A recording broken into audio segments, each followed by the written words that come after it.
शुभम यादव को अपराधियों ने मारी गोली, इलाज के क्रम में हुई मौत। सोनारडीह, धनबाद। सोनारडीह ओपी से महज कुछ ही दूरी पर शुभम यादव नामक युवक को अज्ञात अपराधियों ने घर में घुसकर गोली मारकर आराम से चलते बने। बताया गया कि शुभम को सिर और पेट में गोली मारी गई थी। घायलावस्था में आसपास के लोगों ने शुभम आनन-फानन में इलाज के लिए निश्चितपुर अस्पताल ले गए, जहां स्थिति को देखते हुए चिकित्सकों ने धनबाद स्थित अशरफी अस्पताल भेज दिया। वहां इलाज के दौरान देर रात उसकी मौत हो गई। घटना की सूचना मिलते ही पुलिस मौके पर पहुंची और मामले की जांच शुरू कर दी। स्थानीय लोगों ने पुलिस प्रशासन से जल्द दोषियों की गिरफ्तारी की मांग की है। बताते चले कि सोनारडीह में हुई गोलीबारी एवं 8 लेन में हुई गोली की घटना ने कानून व्यवस्था के लिए गंभीर चुनौती बन गई है। सूचना पाकर ग्रामीण SP Kapil Chaudhary, DSP law and order Naushad Alam, Baghmara DSP PK Singh, Katras थानेदार प्रवीण कुमार सहित कतरास, धर्माबांध, लोयाबाद, सोनारडीह, मधुबन थाना के थानेदार पूरे दलबल के साथ पहुंच गए। घटना को लेकर क्या कहेंगे? घटना को लेकर हम लोग प्रशासन से मांग करेंगे कि जो दोषी है उस पर कार्रवाई हो। आज तक ये जो लड़का था ना कोई गैंगवार में या किसी चीज़ और में, ना कहीं किसी चीज़ पे इसका वर्चस्व था। इसको मारने का रीज़न क्या हो सकता है? कहीं कोई ऐसा व्यक्ति होता है कि जो कोई कहीं पे वर्चस्व जमाया रहता है तो लोग उसको हत्या करते हैं, लेकिन इसका तो कोई वर्चस्व ही नहीं था कहीं पे। इसका हत्या का जो साजिश है किस लिए है ये समझ से परे है। हम लोग कानून से मांग करते हैं, प्रशासन से मांग करते हैं कि दोषी को कड़ी से कड़ी सजा दी जाए, कार्रवाई की जाए। परिजनों से मिले, परिजनों का क्या कहना है? परिजनों को तो अभी तक पता ही नहीं है कि शुभम यादव डेथ कर गया है। परिजनों को ये बताया ही नहीं गया कि शुभम यादव डेथ कर गया है।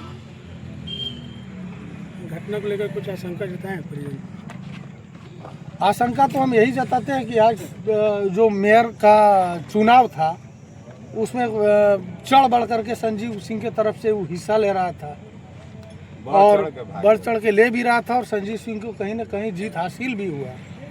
हो सकता है कि उसी का ये परिणाम हो कि आज इसको मौत का सामना करना पड़ रहा है। कहीं ना कहीं हमको इसी चीज़ का आशंका है और हमारे साथ जितने भी लोग हैं इसी चीज़ का आशंका है, क्योंकि ये कहीं बहुत ज़्यादा चर्चित आदमी नहीं था। ये चर्चा का विषय इसको उसी समय बना जब ये मेयर का चुनाव सामने आया और उसके बाद बढ़ चढ़ करके हिस्सा लिया और परिणाम भी संजीव सिंह के पक्ष में आया।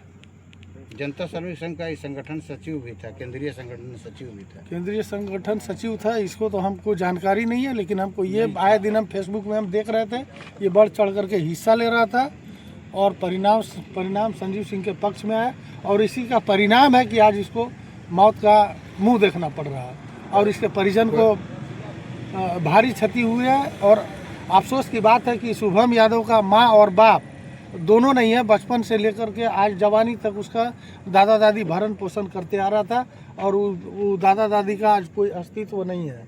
दादा दादी मैंने माता पिता तो बूढ़ा स्वरूप मानते हैं, लेकिन दादा दादी तो महा बूढ़ा स्वरूप मैंने वो मरने के कगार में है और अभी तक उसको पता नहीं है कि शुभम यादव डेथ कर गया। ये बहुत ही अफसोस की बात है। सरकार से क्या मांग? सरकार से यही मांग है कि जो भी दोषी है उसको फांसी मिले, उम्र कैद मिले, जो मिले, लेकिन उससे उसका भरपाई नहीं हो सकता है। सरकार से हमको ये मांग है कि बूढ़ा जो दादा दादी है उसका भरण पोषण कैसे हो और उस शुभम यादव का मौत का जो क्षति हुआ है वो उसको कैसे प्राप्ति हो, उसको पूरा किया जाए। जो मर गया वो तो मर गया, अब जो मार दिया उसको मारने से भी क्षतिपूर्ति नहीं हो सकता है। वो दादा दादी एकदम असहाय और निर्मल और निर्मम स्थिति में इस वक्त है। हमारा सरकार से मांग है कि उसको देखभाल के लिए और उसको जीवन जीने के लिए कुछ ऐसा किया जाए ताकि वो अपना जीवन व्यतीत कर सके। वो बहुत ही नाजुक स्थिति में जी रहे हैं और अभी तक उसको पता नहीं है कि हम जो उसका पोता था जो उसको भरण पोषण कर रहा था उसका डेथ हो गया, उसका मृत्यु हो गया। पार्टी थाना अंतर्गत शुभम यादव नामक व्यक्ति के ऊपर अज्ञात अपराध करने के बाद हथियार से हमला किया गया, जिसमें उनको बुलेट इंजरी आई थी।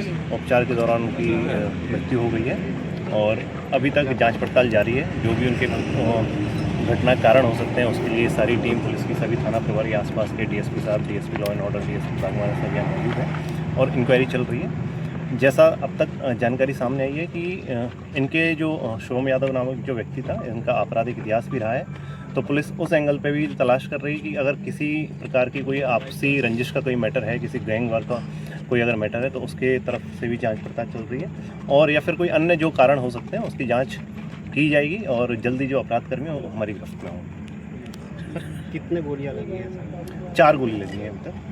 घटनास्थल से कुछ बरामद हुई? घटनास्थल से गोली का खोखा बरामद हुआ है, बाकी जो ब्लड सैंपल है वो बरामद हुआ है। बाकी घटनास्थल को अभी सील किया गया है, एफएसएल की टीम आई है जो जांच पड़ताल के बाद और भी जो साक्ष्य होंगे उनको एकत्रित करेंगे। घटनास्थल की